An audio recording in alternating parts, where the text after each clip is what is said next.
एक बात तो प्रवचन की शुरू के पहले ये कहना चाहूंगा, हम सबको एक मंच पर बैठकर देख करके आपको बहुत आनंद आया।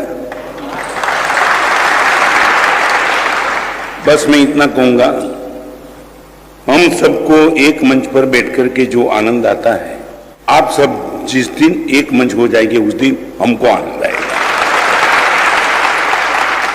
मैं यहाँ कोई प्रवचन करने के लिए नहीं आया हूँ, मैं तो इस विभूति को सिर्फ देखने के लिए आया हूँ, जिस साधक ने अपने पूरे जीवन को, पूरी साधना को अहिंसा के लिए, जैनत्व के लिए, देश के लिए, समाज के लिए समर्पित कर दिया हो, ऐसे राष्ट्रहित चिंतक विजय रत्न सुंदरश्वरी महाराज साहब जो दिल के सम्राट हैं, चेहरा देखो, नहीं बोलते तो लगता है जैसे कुछ बोल रहे हो, और वाकई में जैसा मुखड़ा वैसा मन है। आप मुझे सुनो, इनको देखो, मुझे बोलना कुछ भी नहीं है, मुझे तो सिर्फ सुनना था महाराज साहब को, और ना मैं बोलने की मानसिकता से यहाँ पर आया हूँ, क्योंकि मैं खुद 5 साल से महाराज साहब को रोज सुनता हूँ, कल रात में भी सुन रहा था, और वाकई में यदि नहीं सुनता हूँ तो मुझे नींद नहीं आती है। ये भी एक नशीला पदार्थ है। नशा शराब का नहीं होता है, नशा महाराज साहब के प्रवचन का बहुत गहरा नशा है। शराब का नशा 2-4 घंटे बाद उतर जाता है, इनका नशा यदि एक बार किसी व्यक्ति को चढ़ जाए, सदियों सदियों तक झूम बराबर झूम शराबे झूम बराबर झूम। इस संत के जीवन में हमें देखा ना कोई पंथवाद है ना कोई संतवाद है। जैसे मैं वहां तक आया, महाराज साहब ने अपनी स्माइल दी, अपनी सारी थकान वहीं पर दूर हो गई। अभी 12 किलोमीटर चल करके आए, कल का उपवास था, कल का पानी का घूंट भी नहीं पिया था, उसके बाद चल करके आए। जैसे महाराज साहब के चेहरे को देखा, उनकी स्माइल को देखा, और बाकी में मुझे इतनी खुशी, मैं खुशी को शब्दों में बयान नहीं कर सकता हूँ, जो मैं आनंद देख रहा हूँ।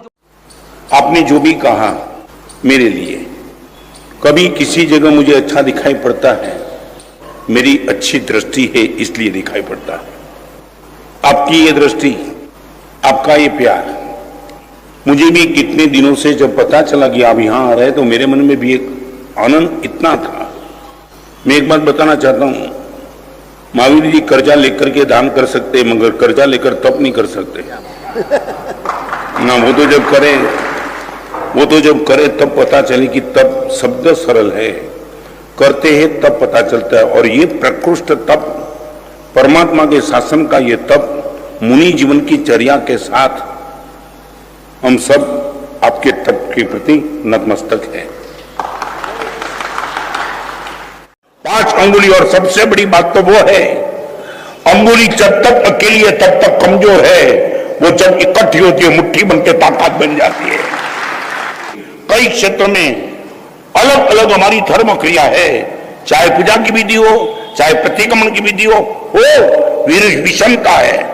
देरानी जेठानी, ननंद, सास बहू, छोटा भाई, बड़ा भाई, बेटा, सब कुछ परिवार में विषमता होने के बाद भी यदि आपका घर मजे से चलता है, विरोधिता नहीं है, तो माने परिवार में भी विषमता रहती है, संघ में भी विषमता रहेगी, मगर एक ख्याल रखना है, कहीं विरोधिता पैदा न हो, और विरोधिता हम कभी पैदा न करें तो फिर ये मुट्ठी बनके ताकत बनके ही रहेगी।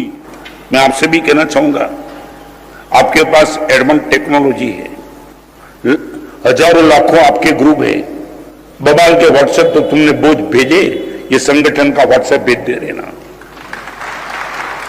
सारे हिंदुस्तान को एक मैसेज जाना चाहिए कि विषमता के बीच में भी प्रसन्नता रह सकती है।